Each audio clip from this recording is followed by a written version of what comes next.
ఉత్పత్తులపై ట్రంప్ అధిక సుంకాలు విధిస్తూ ఉండడంతో అమెరికాతో వాణిజ్య యుద్ధం మొదలైంది. ఇప్పుడు ట్రంప్ కేవలం భారత్ను మాత్రమే లక్ష్యంగా చేసుకుంటున్నారు. అమెరికా సుంకాల నుంచి చైనాకు సైతం మినహాయింపు ఇచ్చారు. మరొక వైపు పాక్ పై ప్రేమను ఒలకబోస్తున్న ట్రంప్ ఆ దేశంతో సంబంధాలను మరింతగా పెంచుకుంటున్నారు. ఈ నేపథ్యంలో అమెరికా సుంకాల ప్రభావం నుంచి భారత్ను గట్టెక్కించడానికి ప్రధాని మోదీ ఎలాంటి వ్యూహాలను అమలు చేయాలని భావిస్తూ ఉన్నారు? అమెరికాకు ధీటుగా భారత్ ఎలాంటి ప్రణాళికలను సిద్ధం చేస్తోంది అనేది ఇప్పుడు ఆసక్తికరంగా మారింది.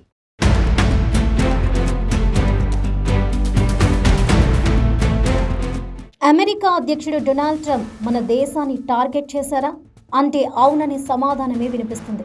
రష్యా నుంచి భారత్ ముడి చమురు కొనడాన్ని ట్రంప్ ఒక ఆయుధంగా ఉపయోగించుకొని మన దేశంపై భారీ మొత్తంలో సుంకాలు విధిస్తున్నారు. భారత వస్తు ఉత్పత్తులపై దిగుమతి సుంకాలను ట్రంప్ ఇష్టానుసారంగా పెంచుతున్న నేపథ్యంలో ప్రధాని మోదీ ఏం చేయనున్నారనే ఆసక్తి సర్వత్రా నెలకొంది.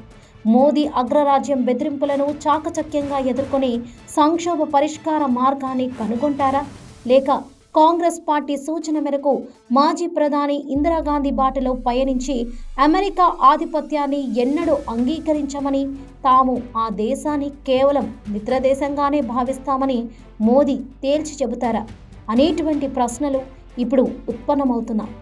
రష్యా నుంచి భారత్ ముడి చమురును కొనగడాన్ని అమెరికా అధ్యక్షుడు ట్రంప్ తీవ్రంగా వ్యతిరేకిస్తున్నారు. నిజానికి రష్యా ఉక్రెయిన్ యుద్ధానికి ముందు భారత చమురు కొనుగోలులో 1% కంటే తక్కువే రష్యా నుంచి దిగుమతులు అయ్యేవి. కానీ ఎప్పుడైతే రష్యా నుంచి చమురు కొనుగోలును యూరోపియన్ యూనియన్ దేశాలు ఆపేశాయో అప్పుడే ఈ వ్యవహారంలో భారత్ జోక్యం చేసుకుంది. రష్యా తక్కువ రేటుకే ముడి చమురును భారత్కు విక్రయిస్తుండడంతో ఆ అవకాశాన్ని భారత్ సద్వినియోగం చేసుకుంటుంది. రష్యా ఇంధన ఉత్పత్తులను అమెరికా కంపెనీలు దిగుమతి చేసుకోకుండా బైడెన్ పాలన కాలంలోనే నిషేధం విధించారు. అయితే అమెరికా విధించిన ఆంక్షలు ప్రపంచ చమురు ధరలను దెబ్బతీస్తాయని నాటి బైడెన్ ప్రభుత్వం ఆందోళన వ్యక్తం చేసింది. అయితే వాస్తవంగా అందుకు భిన్నమైన ఫలితం వచ్చింది. ముడి చమురు మార్కెట్ స్థిరంగా ముందుకు సాగడంతో రష్యా నుంచి కొనుగోలు చేసిన ముడి చమురును శుద్ధి చేసి యూరోప్ దేశాలకు విక్రయించేది భారత్.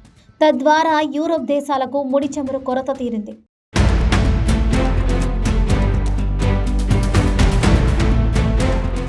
గతంలో Apple company CEO Tim Cook భారత్లో ఐఫోన్ల ఉత్పత్తిని పెంచుతామని ప్రకటించారు.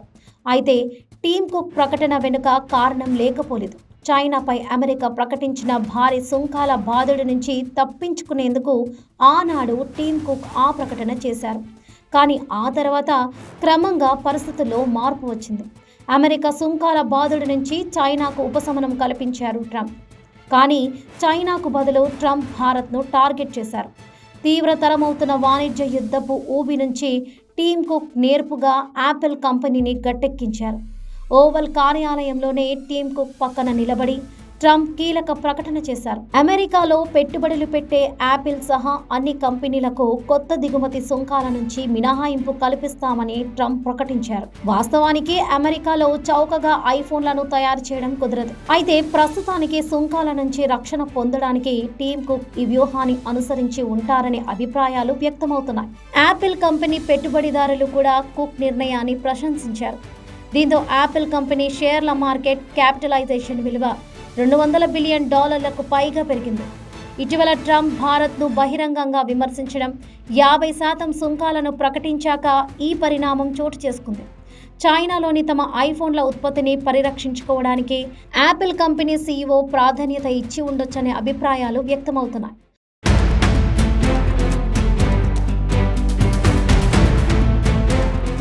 ఆగస్టు 6న ఓవల్ కార్యాలయంలో ట్రంప్ కుక్ ప్రెస్ మీట్ జరిగిన తర్వాత భారత్పై సుంకాలను ట్రంప్ 50% పెంచారు.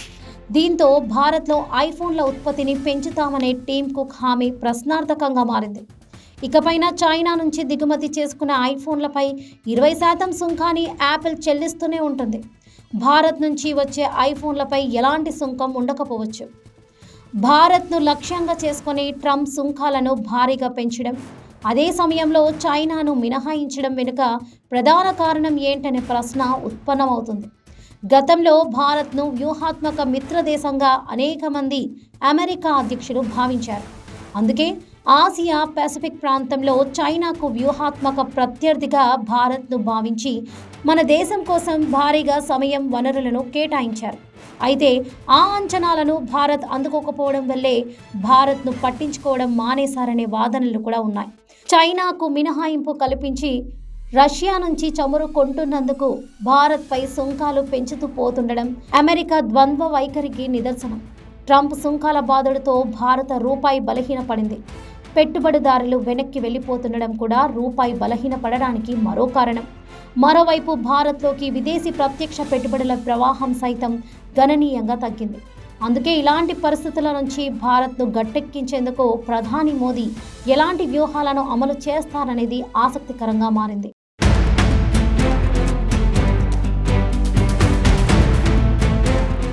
రష్యా నుంచి చమురు దిగుమతి చేసుకుంటుందనే కారణం చూపి ట్రంప్ భారత్ను లక్ష్యంగా చేసుకుని అధిక సుంకాలు విధిస్తున్న నేపథ్యంలో ఆ సుంకాల ప్రభావం మన దేశంపై పెద్దగా పడకుండా ప్రధాని మోదీ ఏం చేయనున్నారనేది ఆసక్తికరంగా మారింది. అగ్రరాజ్యం ప్రతీకార సుంకాల నుంచి బయటపడేందుకు మోదీ ఎలాంటి వ్యూహాలను అమలు చేస్తారనేది చూడాలి.